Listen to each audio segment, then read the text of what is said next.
বন্ধুগণ সবাইকে নমস্কার। আজকে রান্না করব পোমা মাছ।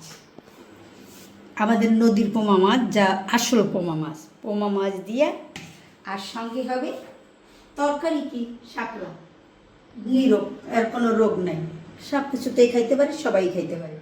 তাই যেমন পোমা মাছ তেমন আমার শাপলা, তাই আমি রান্না করি। আপনারা সবাই দেখেন আমি কীভাবে রান্না করি। এখন আমি চুলাটা অন করব।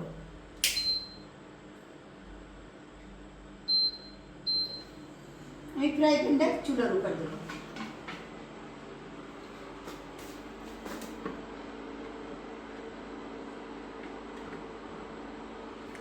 আমার ফ্রাই প্যান গরম হইতে হইতে মাছগুলি মেখে নেব।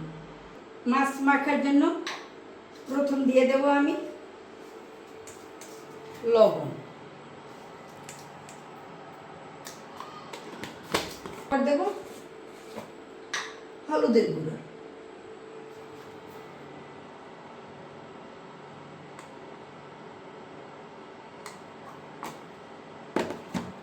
মাছ মাখতে মাখতে আমার কড়াই গরম হয়ে যাবে। আমি তাই আগে একটু সরিষার তেল দিয়ে দিই মাছ ভাজার জন্য। তেলটা গরম হবে, আমি মাছটা মেখে নেব। এখন আমি মাছগুলো মাখব।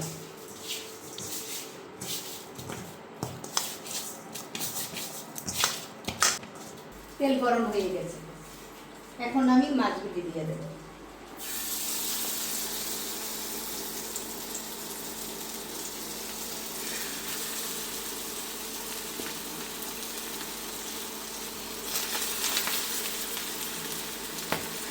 মাছগুলি আস্তে আস্তে ভাজা হবে, কারণ পোমা মাছ তো ভাজবে, একটু আস্তে আস্তে ভাজা যাবে, তাড়াহুড়া করলে ভেঙে যাবে। তাই মাছগুলি আস্তে আস্তে ভাজা হবে। মাছগুলি ভাজা হয়ে গেছে, এখন উপাস তুলে দেবে।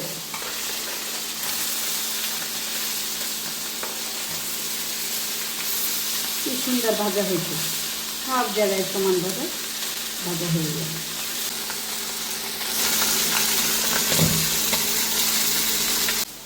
এবার ভাজা হয়ে গেছে, এখন আমি মাছগুলি তুলে নেব।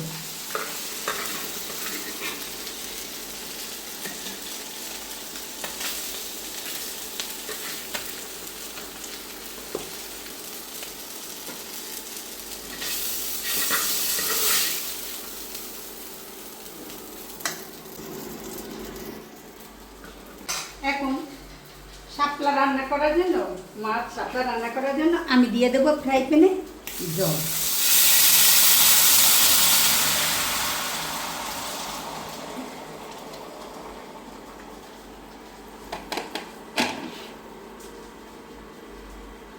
এখন আমি জলটা উতরাইতে আছে, এর ভিতরে দিয়ে দেব পরিমাণ মতো হলুদের গুঁড়া,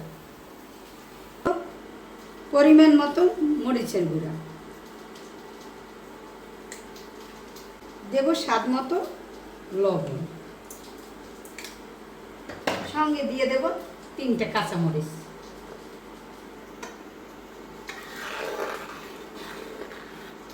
এখন জলটা ভালো করে জানুক, তারপরে আমি শাপলাটা দিয়ে দেব। জলটা টক করে ফুটতে আছে, এখন আমি শাপলাগুলো দিয়ে দেব।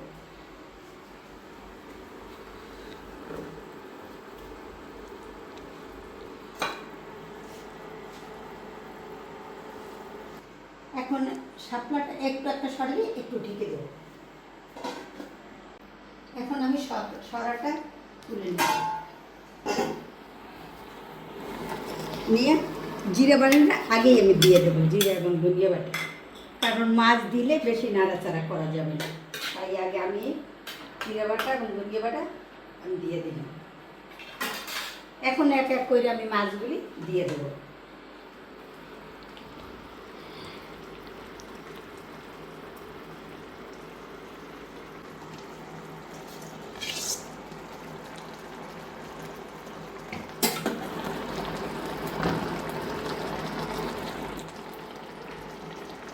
আমি তো শাপলা এবং মাছ কাঁচা জলে দিয়েছি, এখন আমি সববার দেবো।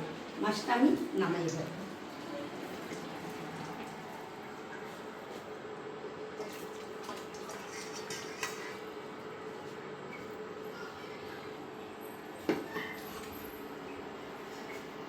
ফ্রাই প্যান আমার গরম হয়ে গেছে, তেল দেওয়ার জন্য আমি দেবো সরিষার তেল।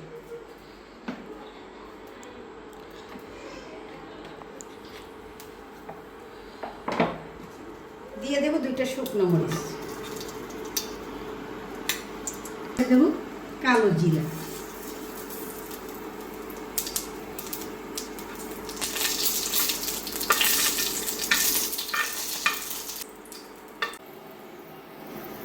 আমার ভাজা হয়েছে, এখন আমি দিয়ে দেব মাছগুলি।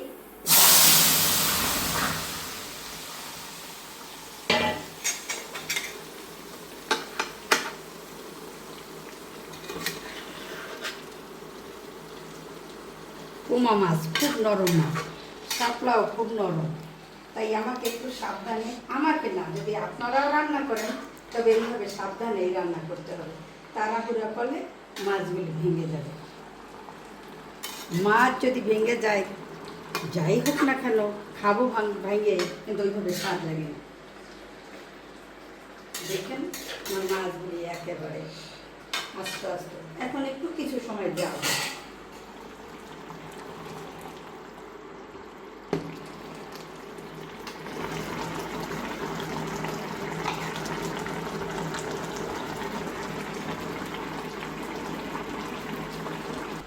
শাপলা এবং পোমা মাছ রান্না হয়ে গেছে, আমি এখন নামাবো। প্রথম আমি আমার চুলা অফ করি।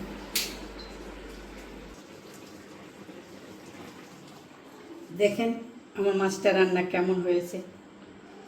আপনারা রান্না তো অবশ্যই করবেন, আমি জানি ভালো লাগবে আমার রান্নাটা, যে সুন্দর করে রান্না করছি। দেখেন আমার রান্নাটা কত সুন্দর, আপনারা রান্না করবেন, খাবেন। আমাকে না জানাইলেই আমি মনে করব না, কিন্তু খাইয়ে যদি ভালো লাগে আমি খুব খুশি হব। আমার রান্নাটা যদি আপনাদের ভালো লাগে, লাইক করবেন, কমেন্ট করবেন, শেয়ার করবেন, কষ্ট হলে একটু পাশে থাকেন বন্ধু হিসেবে, আর কি। এখানে আমি শেষ করব। সবাইকে আবার ধন্যবাদ।